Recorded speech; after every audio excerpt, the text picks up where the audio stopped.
தற்போது நம்மோடு பேசுவதற்காக மார்க்சிஸ்ட் கம்யூனிஸ்ட் கட்சியினுடைய மாநில செயலாளர் திரு பாலகிருஷ்ணன் இணைப்பில் இருக்கிறார். வணக்கம் சார். தேர்தல் தேதிகள் இங்க இருக்கக்கூடிய தமிழ்நாட்டிற்கு முதற்கட்டமாக தேர்தல் நடக்குது. ஆனா நாமினேஷன் தேதிகள் விரைவாக தொடங்க இருக்கு. எப்படி பாக்குறீங்க, உங்களோட கருத்து?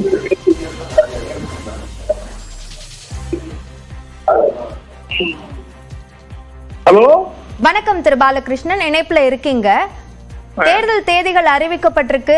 அரசியல் கட்சிகளுக்கான கால அவகாசம் மிக குறைவாக இருக்கு அப்படின்ற கருத்து சொல்லப்படுது. உங்களுடைய பார்வை? ஆமாங்க, எதிர்பார்த்த மாதிரி தலைமை தேர்தல் அதிகாரி நீங்க தேர்தலை அறிவிச்சிருக்கிறாரு.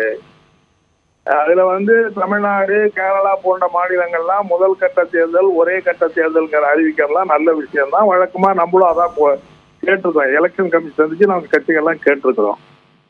ஆனா ஒரு 7 கட்டமா தேர்தல் நடக்கக்கூடிய தேர்தல் ஆணையம் தமிழ்நாட்டுக்கு ஏன் இவ்வளவு அவசரமா ரொம்ப குறுகிய காலத்துல தேர்தலை அறிவிச்சிருக்காங்கிறது தான் தமிழ்நாட்டுக்கும் கேரளாவுக்கும் தான் அது ரொம்ப ரொம்ப அதிர்ச்சியா இருக்கு. ஏன்னா இப்ப மார்ச் மாசம் 20ஆம் தேதி வேட்புமனு துவங்கி 30ஆம் தேதி வரைக்கும் வேட்புமனு வாபஸ் வாங்கின கடைசி நாள். அந்த கடைசி நாள்ல முடிச்ச பிறகு இப்ப நீங்க பாத்தீங்கன்னா அப்புறம் ஏப்ரல் 20ஆம் தேதி 19ஆம் தேதி போலிங். அப்படின்னா மொத்தமே உங்களுக்கு 17ஆம் தேதி சாயங்காலத்தோட 16ஆம் தேதியோட பிரச்சாரம் முடிஞ்சிடும். மொத்தத்துல பாத்தீங்கன்னா ஒரு 15 நாள் 16 நாள் கூட வேட்பாளர்களோ மற்ற தலைவர்களோ போய் தமிழ்நாடு பூரா தமிழ்நாடு முதலமைச்சர் இருக்காருன்னா தமிழ்நாடு பூரா போய் பிரச்சாரம் பண்றதுக்கு 15 நாள்ல தமிழ்நாடு பூரா எப்படி போய் பிரச்சாரம் பண்ண முடியும்? எந்த ஒரு மாநில தலைவரும் எப்படி எல்லா தொகுதிக்கும் போக முடியும்? ஒரு வேட்பாளர் அந்த தொகுதியில 18 லட்சம் வாக்காளர்கள் இருக்கிறாங்க. 18 லட்சம் வாக்காளர்கள் எப்படி ஒரு நாளைக்கு 1 லட்சம் பேரை சந்திச்சா கூட அதுக்கே டைம் இல்லையே. ஒரு நாளைக்கு 1 லட்சம் பேரை போய் சந்திக்க முடியுமா? எனவே இது தேர்தல் ஆணையம் ஒரு உள்நோக்கத்தோடு இங்க பாஜக வெற்றி பெறாதுங்கிற முடிவுக்கு அவங்க வந்துட்டாங்கிறது நல்லா தெரியுது. அதுக்காக இவங்களுக்கு போதிய பரப்புரையோ போதிய தயாரிப்பு ஏற்பாடுகளோ வாக்காளர் நியாயமா வாக்காளர் சந்திக்கிறதுக்கான அவகாசம் கூட கொடுக்கல அவங்க. ஆகவே இது தேர்தல் ஆணையம் ஒரு உள்நோக்கத்தோடு எதிர்கட்சி வெற்றி பெறக்கூடிய மாநிலங்கள்ல எப்படியாவது முடக்கணுங்கிற நோக்கத்தோடு செஞ்சிருக்காருங்கிறது தான் என்னுடைய அழுத்தமான கருத்து. ஆனா தமிழ்நாட்டிற்கு இந்த தேதியில கடந்த முறையும் ஏப்ரல் 18ஆம் தேதி தான் தேர்தல் நடந்தது. ஆனா கடந்த தேர்தல்ல போதுமான அவகாசம் இருந்ததா?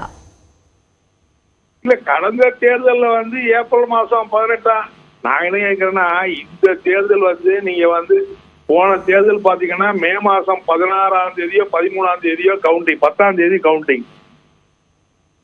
போன தேர்தல்ல பாத்தீங்கன்னா மே மாசம் 10ஆம் தேதி கவுண்டிங். இப்ப ஜூன் மாசம் 4ஆம் தேதி தானே கவுண்டிங் வைக்கிறீங்க. அப்ப அவ்வளவு காலத்தை நீடிக்கிற போது அதுக்கு தகுந்த மாதிரி இதுக்கு காலத்தை நீடிக்கலாம்ல.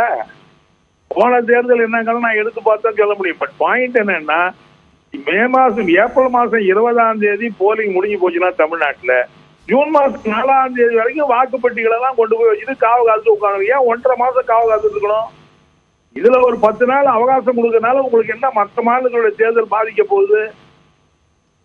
எனவே கலந்த தேர்தலையும் இதையும் ஒப்பிடுறது எந்த விதத்திலையும் பொருத்தம் இல்லைங்கிறதா நான் சொல்ல விரும்புறது. இது முழுக்க எதிர்கட்சி வெற்றி பெறக்கூடிய மாநிலங்கள்ல அவங்க உரிய அவகாசம் கொடுக்காம அவசர கதியில ஒரு தேர்தல் நடத்தி முடிங்க அப்படிங்கிற மாதிரி செய்யற ஏற்பாடாதான் வருது. இணைப்பில் உங்களுடைய கருத்துக்களை எங்களோடு பகிர்ந்து கொண்டமைக்கு நன்றி திரு பாலகிருஷ்ணன். தற்போது